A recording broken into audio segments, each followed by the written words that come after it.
Welcome to another problem session. So this is in that series I have, which is for MCAT, JEE prep, and so this is we're doing problems in mechanics, and this is particularly a problem in using the idea of momentum, and we're using application of F equals to dp dt.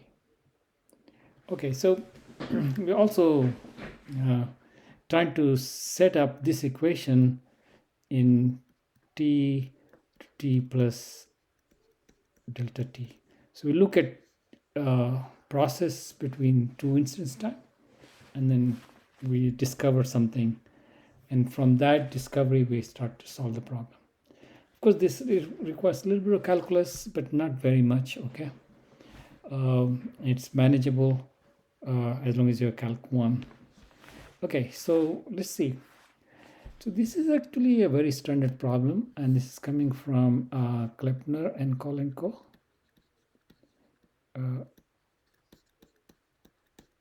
They have assembled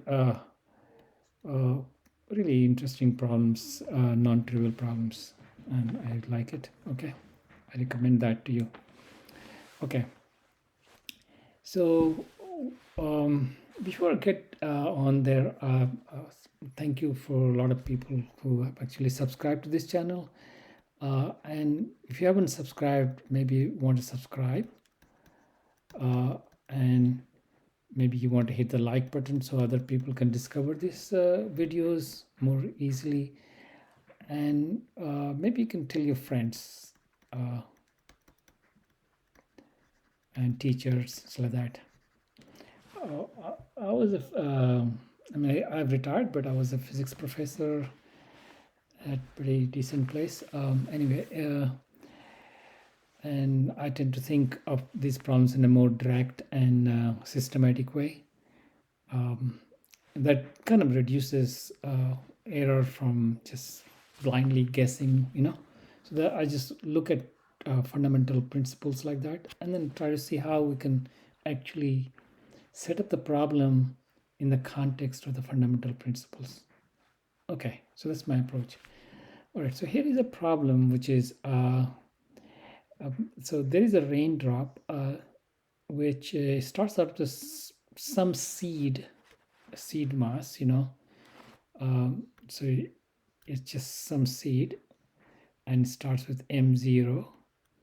At some time later it's going to grow to, and it's falling, and it's going to be straight falling. We're not going to say wind is blowing this, that, just very simple example here. But the rate at which the mass is growing, so if you look at this instance, personally it is a just mathematically accessible way. So the rate depends on how much mass already has accumulated and how fast it is going at that time. So at this time the velocity is vt downward. Okay, so if I were to look at this is instant t, and so at this time rate is proportional to, and k is some constant mv. Of course this m over t, so you can say what is the unit of k. So if you look at the k, unit of m will cancel m, and so this will be length, so k will have to be 1 over length, right? So that's the way the units are balanced on both sides. All right, so that's it's kind of gives away a little bit of what it might be, this k thing. So and it is a constant, some characteristic 1 over length. Okay, now it's going to drop and it's going to grow, and at some point it reaches a size that after this is going to grow at a terminal speed, which is not changing with time. So there is some time here after which the velocity is not increasing anymore. So if we can figure out what's the velocity is changing here, so idea is to find out how what is this terminal velocity. So basically it was v equal to 0 here, and then it start to grow and pick up speed and then eventually it comes to a speed which is there onward is v sub t. Okay, up to this point v has been changing. So the question is find that find the speed of the drop. So the speed of the drop becomes eventually constant, and find the formula for the terminal speed. Sometimes you will say, oh, just I'm going to guess from this formula, etc. Be aware that's a pretty dangerous thing to do. Okay, so we need to know, let's call this y-axis down like this. Okay, so so this is Vy. I don't have to worry about that going to be positive. That's why I choose this y-axis downward. So we need to figure out dVy dt, and then from there we need to figure out Vy at some time t minus Vy at 0. That kind of stuff. Okay, so maybe we don't need to do all of that, but we need to figure that out. Okay. From this, it's not asking to go all the way there. This step is not required,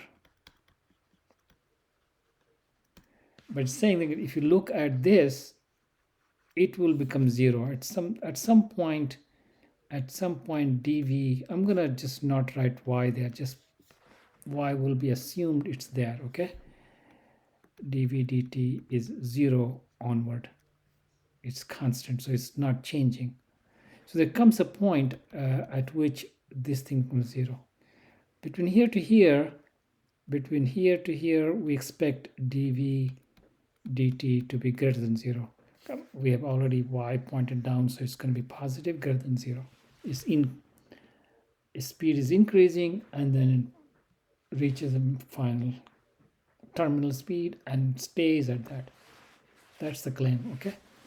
The question is how that happens. Now, looking at this is what we are trying to find, which means this is MA, so this is MAX, AAY, and so this will be, let's go at some time t, it will be MAY at time t, and F external at time t. So this is the equation that if we can figure it out, we will be able to solve it, right? That's just actually the catch here. So what we do is we look at, this is at time t, this situation is at time t, and so a little bit later time, what's the situation? Well, it's going at some v plus delta v. So it's the same v as this, plus a little change in velocity. And it has picked up a little bit of that mass plus a little bit more. So this got a little bit more. So the time between these two is delta t. What other thing we have is during this time, all this time, there have been a m approximately mg. We'll say, oh, take an average of these guys and then use that for m. But because this, we're going to take delta t go to 0, we are very close to this guy. So we don't really need to be very particular about what is this mass. This mass can be just that mass. So let's call it m tilde. So m tilde, of course, at different point, it has a different m. So its gravity is going to have to say, hey, you have to really integrate.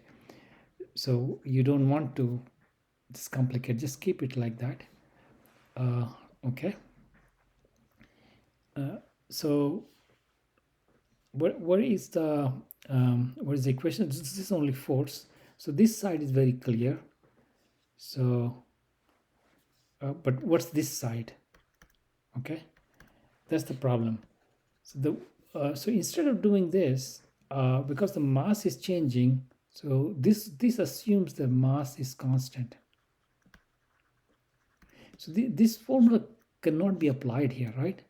So what the formula we want to apply is the most fundamental formula, which is dp.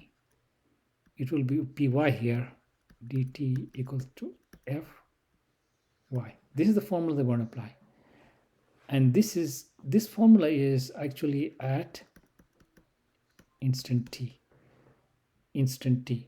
So this is the law, and so if we think in this language, we will say there's a change in momentum over change in time. That's what I want to apply.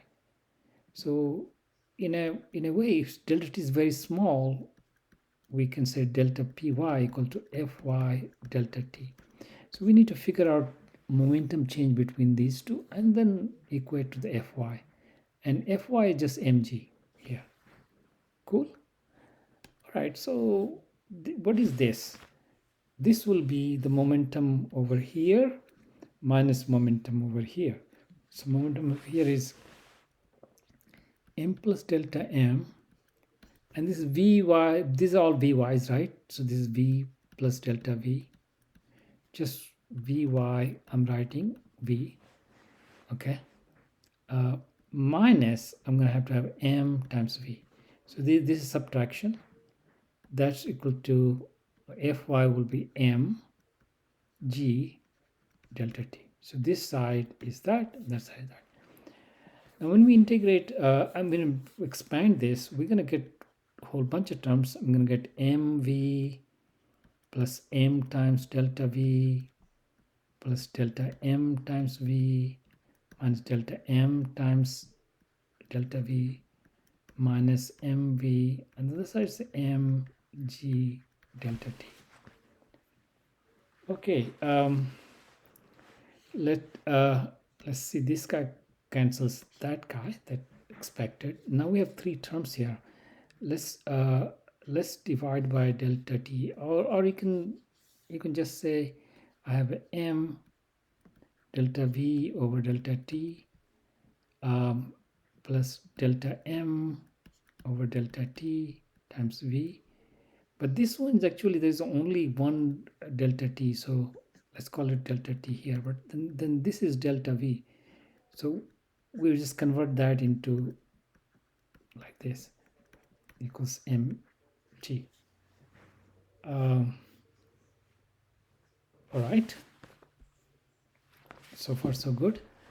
So if I take a limit delta t goes to 0, this will turn into m dv dt, and this will be v dm dt. This is the same variable as that thing. This will be dm dt, then dv dt. It's all finite, times this will go to 0 because of that. So this term actually disappears. So this is a trouble term, right? So you're thinking, okay, many times people don't write this term, but you should know why they disappear. So this is going to disappear. So we have been told what this looks like. So this looks like k m v, the same v as that. So so we have m dv dt plus km v square equals to m times g. Okay, of course the m from each term cancel out, So it says dv dt change velocity is g minus k times v square. So you can see that if you plot this guy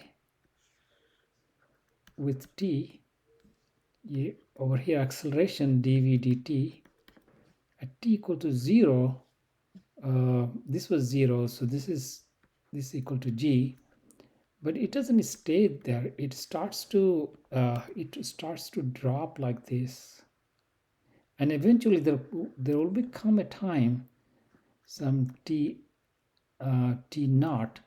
At that point, this guy will become 0. So at that point, dv dt is 0, and so the velocity, this part 0, then it doesn't change. So this is our equation, which will tell you that for t greater than equal to t0, this is 0 equals to g minus k v terminal square. And so v terminal, and this is a speed now, so square root of, of course you can have plus minus g over k, but you just take a plus because it's a speed. Speed will be just positive part of that. So this is the answer. This is the terminal velocity. So in a way, velocity is velocity used to be like this. If you plot velocity versus time, it starts from here and is going to go to some v terminal, and after that it just stays at the v terminal. Okay, that was a really not that hard a problem, and this is actually a very commonly asked problem. Sometimes they will just say they will change this law.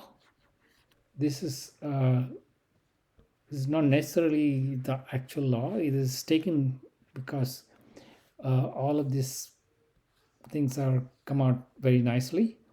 Another thing to notice that we really didn't, when we put the forces, we didn't do some kind of a viscosity force to which or friction force, air friction force. It says completely ignore that. So there will be those forces also, but the problem is saying is to ignore that. Okay. All right. So we are done with this problem. Just a reminder of appreciate your subscription, and if you like, hit the like button.